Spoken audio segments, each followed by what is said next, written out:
მეოცე ტერიტორიული თავდაცვის ბრიგადის რეზერვისტებმა სამხედრო ფიცი დადეს. სამხედრო ფიცის მიღებამ და რეზერვისტებმა 8 დღიანი საწყისი საბრძოლო მომზადების კურსი გაიარეს, რაც ფიზიკური მზადყოფნის შემოწმებას, სამედიცინო მომზადებასა და სროლებს ითვალისწინებდა. მაღალი დისციპლინისა და საუკეთესო შედეგების მქონე რეზერვისტებს ღონისძიებაზე მადლობის სიგელები გადაეცათ.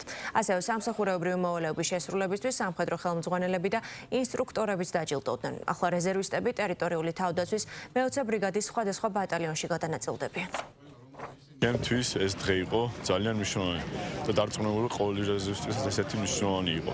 ჩვენ ამისთვის გავიარეთ სპეციალური მომზადება, რომ თუ რამე მოხდა, ჩვენ ვემსახუროთ ჩვენ ქვეყანას და მზად ვიყოთ ამისთვის. აქ მიღებული გამოცდილება დარწმუნებული რომ გამომადგება ჩემ სამოქალაქო ცხოვრებაში. ძალიან მიყვარს ჩემი სამშობლო, მინდა ვემსახურო და ჩემი გამოცდილება გადავცე იმ ჩემ აღსაზრდელებს სკოლაში პედაგოგი გახლავართ, ჩაუნერგო სამშობლოს სიყვარული და მივცე ძლიერი мотивация. იცის მიღება ეს ჩემთვის განსაკუთრებული დღეა, ემოციით სავსე ვარ.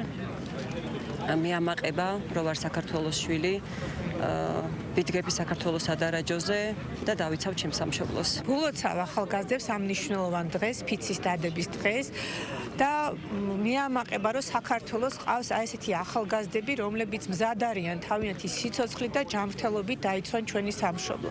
მადლობას ვუხდი მათ მშობლებს, მათ ოჯახებს, მათ მასწავლებლებს, მათი ასეთი პატრიოტიზმისათვის. აი ეს არის ის, რასაც დღეს ემყარება ჩვენი სამშობლო, ჩვენი ქვეყნის უსაფრთხოება და მშვიდობა პირველ რიგში ჩვენს ქვეყანაში. მაღალია მოთხოვნა რეზერვში, საკმაოდ მაღალია აპლიკაციების შევსება და დარწმუნებული ვარ, რომ ეს ადამიანები, ვინც დღეს რეზერვში შემოვიარეთ და დარწმუნებულია ძალიან მნიშვნელოვან როლს შეასრულებენ თავდაცვალების განვითარებაში, არიან ახალგაზრდები, რომლებიც ასევე წარმატებულები არიან სამოქალაქო სამსახურის ცხოვრებაში და დარწმუნებული ასევე წარმატებული იქნებიან სამხედრო სამსახურში.